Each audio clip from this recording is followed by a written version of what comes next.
Welcome to Rock and Blues Review, where today we are happy to have David Rotundo and Tony Patler, two incredible and exciting artists, joining us to discuss their upcoming show in Thorold on August 2nd. Welcome, David and Tony. Hey, welcome. Hi, Mom. I can get her if you want. Yeah, Well, she's available, but not reasonable. All right, so let's talk about this show. How did it come about, David? And you were here 9 years ago last. So, how did this show happen? it's been 9 years. Wow. How did this show happen? Like I was, be honest with you, I was going to take a moratorium this year. I was going to take some time away from the stage and from music, but Tony and I apparently have a mutual friend, and he has been in touch with both of us over the years and really wanted us to meet. And it's a pleasure for this to finally happen because I guess Tony's been hearing about me and I've been hearing about Tony through our mutual friend Mark, and It's now all true. and it was all true. So we got together, and here we go. Yeah, I know we're looking forward to it. You've got a history in Niagara and Thorold going back, well, 25 years now since your first Absolutely, appearance. So, yeah, yeah. With many things, you guys have the Canal Bank Shuffle that was going over there so strongly, and there's so many great people around that I wanted to say at least that. yeah, it was a great group. And, Tim Sinnott, of course, was running it at the beginning and stayed throughout the 20 or so years we had it. But yeah, you built up quite the following and you were here losing the battlefield 9 years ago. So, but Tony, this is new for you. And, you've got a tremendous resume, which we're going to talk about, obviously. But blues is not necessarily your number one genre. So what are you thinking about this partnership? Hey, you did some homework, Bob, Yeah, and that's not allowed. anything goes as long as it's cool. Yeah. Yeah. Well, Well, this is true. I mean, I will interject for 2 seconds here because obviously, yeah, Tony's resume is very, very impressive and almost daunting to me because a lot of the people that he's played with honestly had a very big impact on my life when I was growing up just as a teenager. So it's the likes of whether it was George Michael or Michael Jackson and these guys, and then Dave Mason. So it's just it's an incredible honor for me, if I may say that before anything else. It's an incredible honor for me to rub shoulders with Tony right here, right now. Honor is mine. So And I don't bullshit, so take that to the yeah. bank. We know what's going to happen. We have no idea. For all of those listeners that want any guarantees, we guarantee we have no idea what's going to happen. But we'll play our asses off. There's going to be risk, but nothing bad will happen. Yeah, yeah, I'm sure. That's what real live music is. yeah. Yeah. Well, I think one of the things, the first time you came to Shuffle, you had Jack de Kaiser. You were playing with Jack. And, we had this discussion with him about people playing together for the first time. The audience is always amazed when you can pull off a show and they know you haven't had much time together. And he said, it's just because it's like speaking a language, and once you understand that language, you can converse. But Tony, you've got so many genres in there. Is it different when you change genres? Is it several languages you have to speak, or does it work Yes. across the board? Yeah, I mean, specifically for the nuance, there are several languages. The overview of how one approaches it is similar in all of them. As in whatever genre you're doing, make sure that the shorthand or the nomenclature, as Mark likes to say, that everybody understands it. It's like the rules at the beginning, like a legal contract. This means this, this means this, this means this. And as long as everybody knows what everybody's saying, then they can understand. And most of the time, you don't need words. I, If yeah, I have to say, Bob, that's a great question. I'm going to give it a shout out to you. Yeah, this Bob Liddycoat. It is a very great, good. it is a very good question because I'm kind of I feel like I'm thinking this guy's got too many too many languages that he speaks, and I don't know if I could speak any of those other ones. I know that. I know I can't. So And also there's the danger of the jack of all trades, but master of none. yes. And hopefully I'm not a master of none guy. I like Jack of all trades, master of some. Yeah. Dare we say all? No, not There, yet. there No, you go. no. Yeah, Yeah. I don't think that's a concern. I think you're okay. But you bring up another interesting point. It's been my observation, I could be way off, that keyboard players are more prone to crossing genres than most other instruments. Is Yeah. that fair? Yeah, I would probably, yeah. And another conversation would be as to why or how. But yeah, you maybe because many of them are legit schooled. I'm not, but many of them, go to conservatory or whatever, and if they have some soul, they can apply themselves to whatever, you know, genre or groove that they're, a part of. Yeah, So yeah. Yeah. Yeah. Another Did good. that make sense? Absolutely. Yeah, absolutely. Another good observation by Bob. Yeah, really. Not a bad question. Yeah. Yes. I'll have to ask for a raise. Yes. Whatever I'm paying you, double it. Good enough. Well, no, I think a lot of the artists, they get to the piano to learn those roots, and I think maybe, that's the start of it. But you also play drums, bass, guitar, and you sing, of course. Correct. Um, are you equally comfortable? Yes. Yeah. Wow. Well, let me say this. I play drums pretty gosh darn well, but only for about 5 minutes Huh. because Yeah. Uh, I don't have it's true though. That's a the good physical. point. It's a physical, It's a and what very, you do is very physical yep, too, yeah, moving around and yep. jumping and all that. Yeah. So I can maybe get through a song and record drums, as you probably noticed on some of the, you know, songs that I played on. But I can't, you're not going to want me on a gig because I'll be on the floor after 10 minutes on drums. Yeah. A lot of people don't I got to realize sit down and stay down. yeah, Yeah.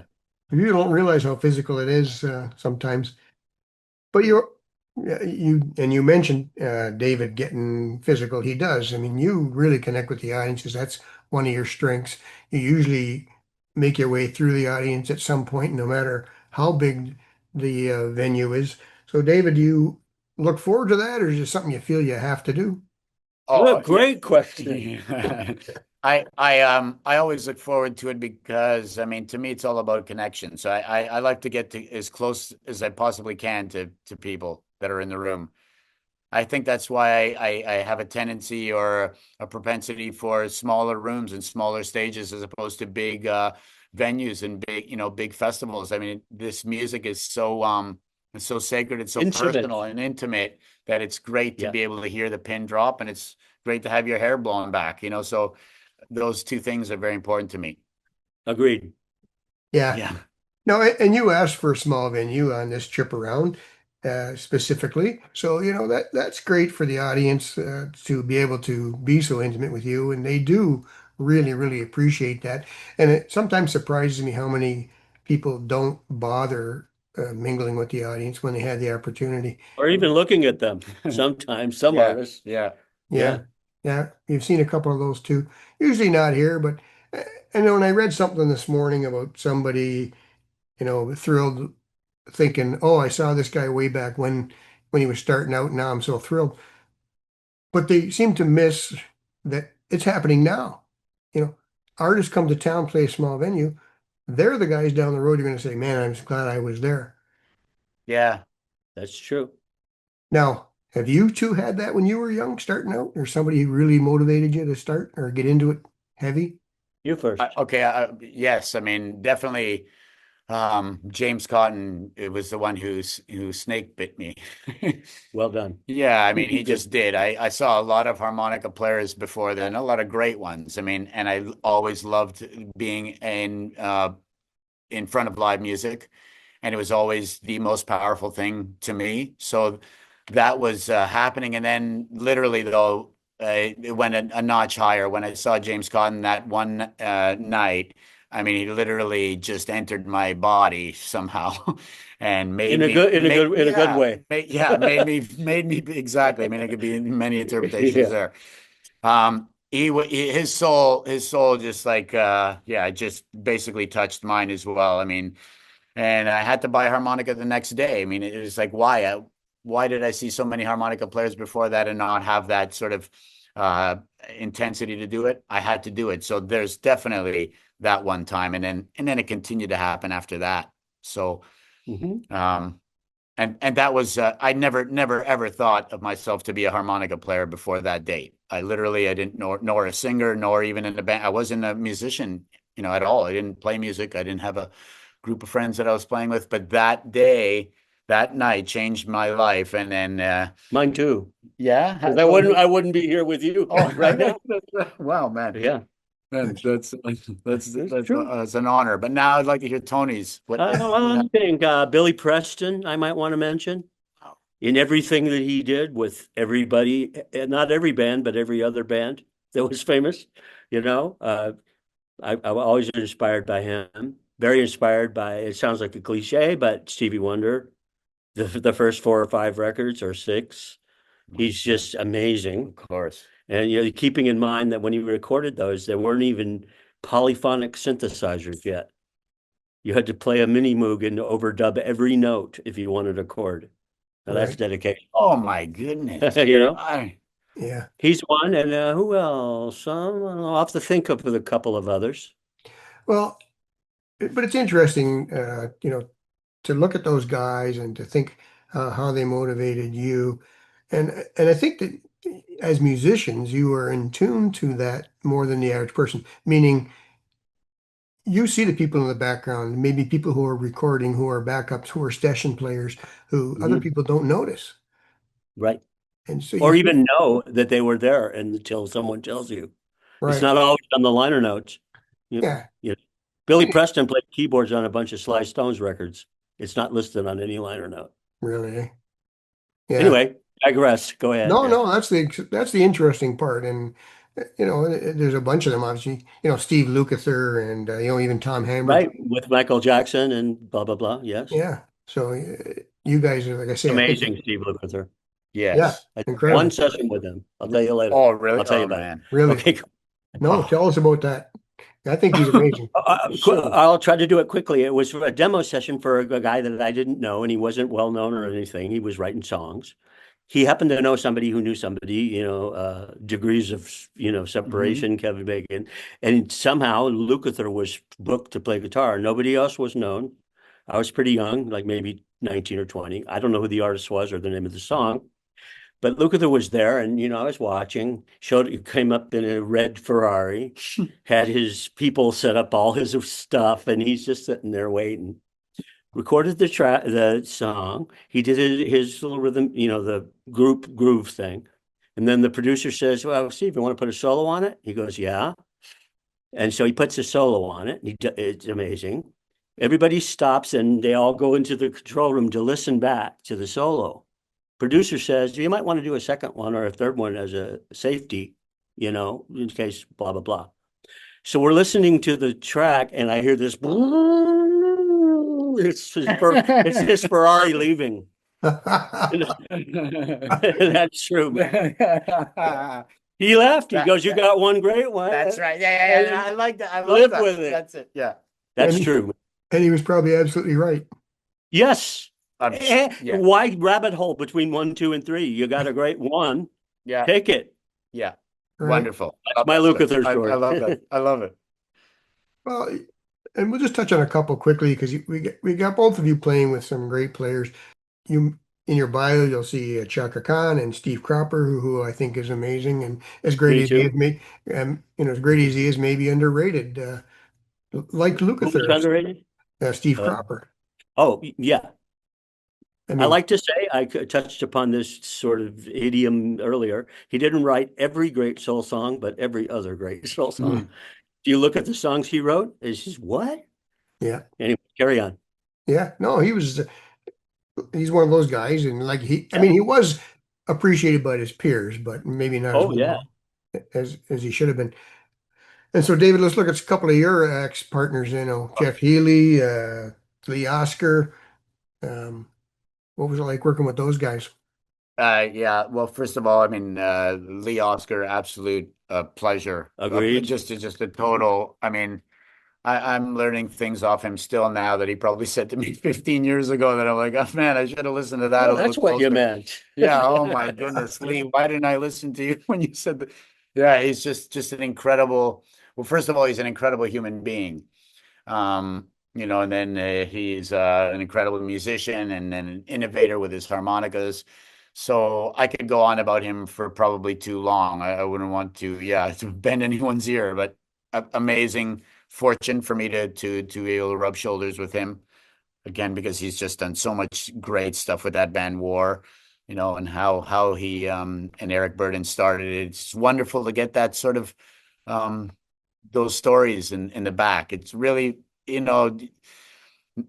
we're a race built on stories, whether you're in the music business or the art business or the financial business, whatever. I mean, I think stories are extremely important, and especially personal stories. So, um, Oral tradition. yeah, to have stories with guys like Lee Oscar, who has so many stories himself, and now Tony Patler has so many stories himself. They're very important. And then you mentioned Jeff Healey again. This guy, I I mean, didn't know you played with him. yeah, Jeff Healey, He and was oh my, a deity, yeah, like I mean, again, small d, but yeah. yeah, big time. I mean, I watched him come into his club, and people with eyes would have a hard time getting to the bathroom or the stage, and he did it no problem. Went right up to the stage and sat down and put on his amp, and other people were bumping into walls and stuff like that. So, he's an incredible human being, and he was an incredible human being. And then the other one, Ronnie Hawkins, to me was a complete surprise because I mean, I'm so naive. Like I didn't even know who Ronnie Hawkins was. Like shame on me times 10. But someone asked me, you might remember him, Peter Sabrin from up north, uh, asked me to meet him, and there was a possibility to work with him. And he was another guy who grew up with, guys like Johnny Cash and Elvis Presley. They didn't know that, they didn't know Ronnie Hawkins' name, but he also, I wish I was taking notes being around him because he just said so many prophetic and amazing things that, yeah, I try to take a lot of notes with all these guys. Thank you for bringing them up. Sorry for bending your listeners' No, ears. this I is what could we want. definitely go on about all of those guys big time. I mean, especially Ronnie was quite a personality. He was, Yeah, for sure. yeah. I'd love to hear it sometime. Yeah, We got to and, have it. and we Yeah. will because yeah, there's stories that are definitely edited. Hmm.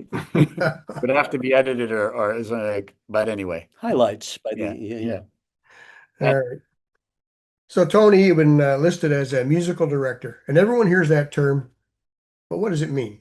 Lame people don't know. What does that mean? Well, it means different things in different genres, and it means different things for different artists, and it means different things for how the musical director works. And assuming that we're talking back in the day when there wasn't computers and autotune and people, everything being done for you. But as a rule, it's kind of like what the role would be as producer on a record. Sort of the person who is, it's their job. We've got these songs for this artist and these musicians. How are we going to do it? What's the groove going to be like? Who's going to take solos? How long are they going to be? Is it going to be an intro with just piano that goes to the singer or rubato? And all of that is done by the musical director. And if they're respected and management and the artists give them the responsibility and permission to be able to really sculpt the thing or mold it, it becomes a performance that has sort of a one view, like a director of a movie, sort of. Right? Producer of a record is my analogy, and director of a movie. The overall pacing and all that kind of thing.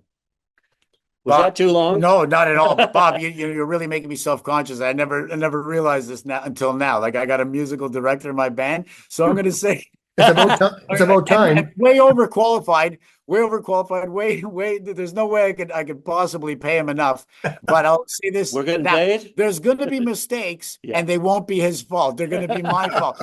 Saying you in advance, there's going to be errors. There's going to be I like mistakes. the way you And, roll. and it's not because of him. It's definitely because of me. Just I differ with that. There won't be very many mistakes, if any, and the oh my audience goodness. won't know when they happen.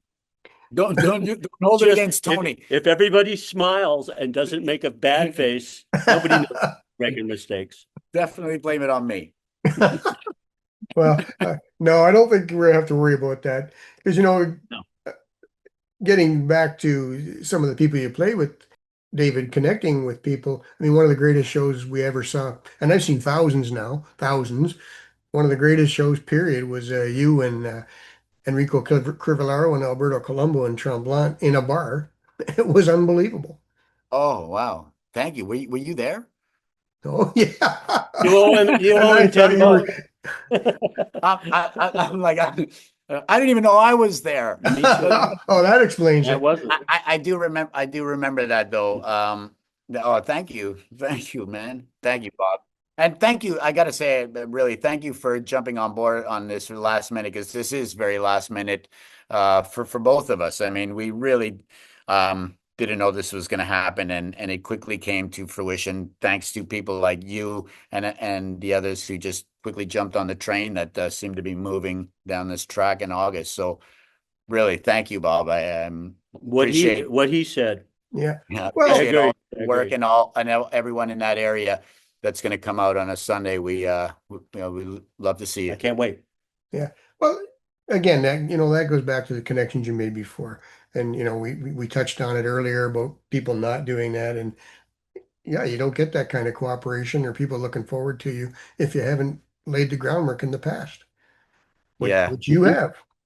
And again, thanks to you guys because it was definitely we were definitely supporting each other as I when we were talking earlier. I sometimes I forget these incredibly huge generous moments where you guys sponsored me to go down to Memphis, you know. So thank you. Like so we have a big history and you mentioned Tim Sennett and all the work you guys do. We really appreciate it. Yeah, and we had fun too, and for us, especially Tim, it was the artist connection, and that was always his number one priority. But he wasn't. He was a good businessman. He knew that looking after the artist meant everything else would fall into place. Mm, So yeah, he knew what he was doing. yeah. But we talked, about the small venue, which is great for us and fun for you. But Tony, you played at Wembley in front of 80,000 people. What was that Yes, like? I did. Well, so if you look at the video of it, I didn't realize till 10 years later, maybe I looked at the video. I was kind of busy at the time. When if you look really close, you could see my hands shaking. And I've been playing professionally since I was 6, believe it or not.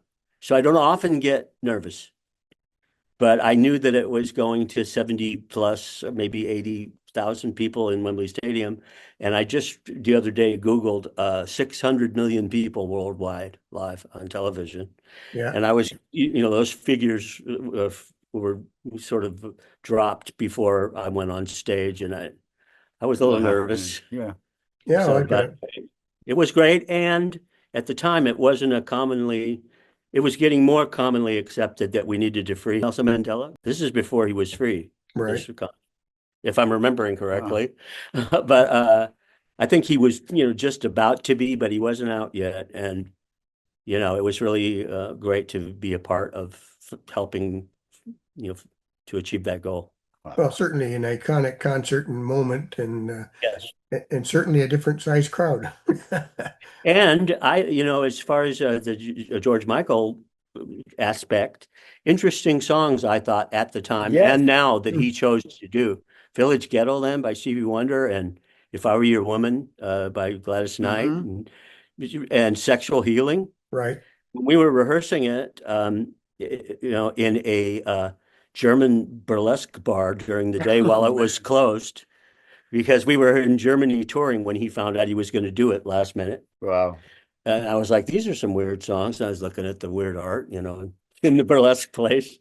But they would turned out to be kind of eclectic, cool Yeah. songs, unexpected from him. Yeah. I want your sex, but he's doing that. Right, right. It Yeah. was very cool. He was in my opinion, he was a genius. Yeah. Music. Well, you had a background in that music, maybe more than he did. Were you surprised at the set list? For that particular show Yeah. or his set list on his show. No, Uh, when you were there. yeah, well, yeah, for the Mandela thing, those three were all songs that he didn't do in his show. Right. And I was surprised because And then, as you get wiser and more experienced, it was, really good decisions. What's he going to do? Like, Right. Wake Me Up Before You Go at Nelson Mandela. Great, great record, but you want to Sure. do something that is not about him and not about the genre. It's about entertaining, so we can get Nelson Mandela out of jail. Very sensitive thought, Yeah, on yeah, their part. Yeah. really good. Yeah. Right. Yeah, I was kind of surprised to see them, but Yeah. it seemed to be great, then it certainly was a good show. So let's just talk a bit about some of the general stuff, and that is, and you touched on it earlier, the changes in the music business. Oh, don't get us Oh started. no. That's Well, one of the things we agree on from before we knew each other. But Yeah. yeah, Go anyway, you want to ahead. go? I don't know. well, go ahead. What are you asking? What are the I'm changes just, in the music? what do you think of it? I mean, you guys have some established fan base and a resume, but somebody starting out must be just going, how do we get anywhere without, the record companies and the airplay that you used to get? Yeah. Oh I man. can say, Yeah. say something. If as I'm just off the cuff here, that would be what you just sort of outlined would be, in my opinion, how guys sort of from our era would look at it. It's weird. You don't have a record label. The kids today, they already know that they barely know that there were record labels or Right, budgets right, or tours that you had to get money to support. right. They make their stuff in their bedroom and stream it, and they don't even really know that that is lost now. Yeah, God, people, Very from ind our era, yeah, very, we very know that it's different, but exactly. they don't even know that it's different. Right. It'd be like, yeah, showing them a telephone, that plugs in Right. the wall. They'd be Or a like, Polaroid. a telephone that, yeah, yeah, like, Yeah. what the heck is that? I mean, like, Yeah, well, this was our phone, 40 years ago. exactly. Like, what? No. Yeah, that's a very good point to, yeah. And a little more about that. In some ways, it's really great that we don't need the record label who's going to screw you and take more points than they should. right. But in the other Yes. way, the record companies, for better or worse, they would support the artists and allow them to have the time and Hmm. place and great studio and engineer to make great music, not just somebody in their bedroom. Right. So, it's a 50-50, as a brother might say, a six and one of a dozen of the other or Yeah. something like that. Yeah. No, and I've talked to younger people and and I get what you're saying for sure. And they do see the opportunities rather than the pitfalls, the ability to Yeah. record themselves and promote themselves in social media. And maybe it's some ways, and you would know this too, is maybe it's similar to going to Nashville for the first time and seeing all this talent. It could be intimidating or it could be inspiring. Or depressing, depending on your point of Yeah. view. Yeah. Yeah. When I was there, I haven't spent a lot of time there, but the last time I was touring with Dave Mason, wherever, 10 years ago, we were staying in Nashville for several days because there were a couple of gigs. That's where he met Cropper, by the way. And we did that Dave Mason, Steve Cropper rock and soul review. Anyway, they have this thing there. I don't know if you know about it. I mean, they have a name for it. They'll get 4 or 5 artists and they'll put them each on a stool, and they each get a turn and they play by themselves, and then they go to the next one. So it's kind of like an open mic, Mm, but as you go, you get the idea is to get a chance to, oh, this one's good. Oh, what's this one about? This one is a singer-songwriter, or this one's a, contemplative, Hmm. thinker. And you're supposed to be able to just see a lot of stuff. But what I noticed, the hotel we were staying in had one of those places in the bar there. They had this music thing that they would do every one time a week. And I went to 2 of them because we were there for a little over a week. And you'd see, okay, that one had 4 of this kind of artist trying to do this, and Hmm. 5 of this artist trying. There were sort of like little sub categories. Okay, this is the sensitive songwriter. Okay, this is the country, whatever, pickup truck and beer guy. And you quickly realize that people are doing kind of what they've seen be done, if that makes sense. It's depressing. That was related to my depressing statement, because there might be 1 or 2 out of 10 or 12 people who are really good. And maybe they'll be known artists, or sadly, maybe they won't. But you realize that most of it was people recreating or trying to do what's been done before Yeah. Well, and want to get famous with it, which they probably won't because it's been done before. right. Oh. Yeah. Well, Anyway, that's my take. Was that too long? No, no. no, it's fine. But that brings back something that Tim used to say, and that was people don't know what they like. They like what they know. Right. And they don't, Yeah. and they hear what they see. Right. That's what I've noticed. Yeah, yeah, right. If Yes, you yeah, yeah. perform and do the They, shit, you don't have to be great. yeah, they If can. you're both, that's very rare, like you. Yeah. You do both. Well, people could definitely listen with their eyes. I mean, Yeah. sometimes, but I mean, yeah. Again, yeah. I know. Lots of changes. I mean, to go back to that, lots of changes, I think, in every industry, which is it's I guess it's always with every industry, but I mean, at the moment right now, to not go down that those dark holes too much. I mean, I would just love to see more people out at shows and more human bodies, more human spirit, more soul, more eyes, more people laughing, more people dancing around. That to me is the biggest sort of change in the last, Mm, only in my only say 30, 40 years of going out and seeing live music, to see hmm the bars empty and not packed the way they used to be. It used to be like shoulder to shoulder, and hmm and dance floors were sweaty, and sweat was dripping from the ceiling. I mean, I love those days. Those days, it made you feel alive, made you feel the number one universal law is connection. You know, Right. Amen. so like that's the number one universal Here, law. here. Let's stick to that. Forget this no connection. Let's disconnect. No, let's connect. Let's get together. That to me, in every industry, in any walk of life, if more people are doing that, fantastic. More, Agreed. yeah, Yeah. Completely. So, and that brings up another point, and that is for you guys as artists, just enjoying what you do is a huge part of keeping you going.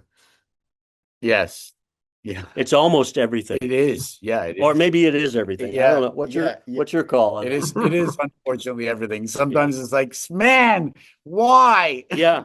I'm not Yeah, doing it. yeah, I'm not doing it anymore. Sure enough, you do it again. Yeah. All right. May I tell you one related thing? Sure. I did I did a tour with the band Was Not Was. Are you aware of Was Not Yeah. Was? Yeah. Their lead singer was a guy called Sweet Pea Atkinson. Every bit as good as Wilson Pickett, kind of from that era. Great singer, and we did a concert supporting Dire Straits in Europe. That's not the important thing, but everybody was there to see Dire Straits. And we'd come out and he would just sing them into submission. Hmm. He would just be so good. They didn't even know who the band was. And one time, I hadn't been with them for long. I said to him, "How do you do it?" And he said, "Son, impress yourself and you'll Mm, impress everybody else." mm. And Yeah. that's sort of, if I had one, sort of motto, that would be mine. Yeah. Yeah.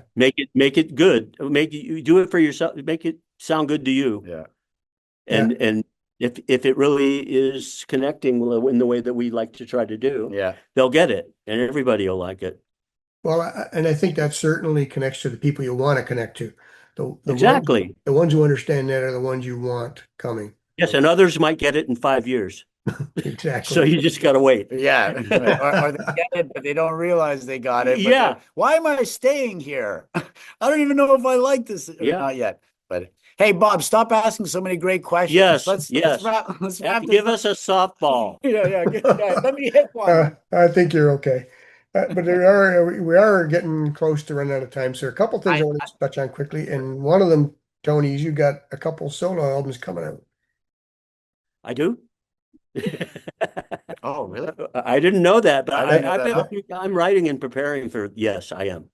Uh, they're not to the stage where I know exactly what they're going to have on them or what they're going to be about, but he's going to be on it. I know. I was just going to say, do you need a As long as they harmonica do it player? for free. Yeah. Because I know Yeah. one. Yeah, All yeah. right. I think It'd we'll be be an doing honor. so because he's in Mexico. I'm in California, so We're not that far. I can take a bus. Yeah. All right. All right. So we are getting close. So let's talk. You're going to be here at Donnelly's August Yep. 2nd, Sunday, 2:30 in the afternoon. Tickets are available at Donnelly's Pub in Thorold. Um, And do you have any idea what that set list is going to look like yet? Zero idea. Again, don't blame it on the musical director. Yeah. Blame it on me. We Okay. just played a bunch of them, but we don't know which ones they are, Yeah, if yeah. that makes sense. All right, I'm going to bring tomatoes, David. So look out. Please do. Please do, man. I love eating tomatoes. Yeah. Yeah, guys, really, just again, thank you for all your hard work, Yes. everyone. Thank you so much, and for all you people that are coming out on Sunday. We're happy to see you. Can't wait to see you. Make yourself known to us. Yes, Yeah. yeah, it's a I real th pleasure for me to be working with Tony Agreed. You too. Patler. Seriously, it's a real pleasure. yeah, I think Senor Rotundo. I think it'll be fun. And Joe, the owner of the club, he's a big supporter. He's got blues twice a week, jazz. He's got an open mic. He's got a Sunday afternoon show quite often. So yeah, he's a big. So I think it'll be great. I think it'll be fun. We're looking Hmm. forward to seeing you guys. Thank you so much for doing Same. this. Thanks for taking the time out of your afternoon. Thank And you. thank you. Yeah, thank you, Bob. Really. All right, take care. Thanks again. Cheers.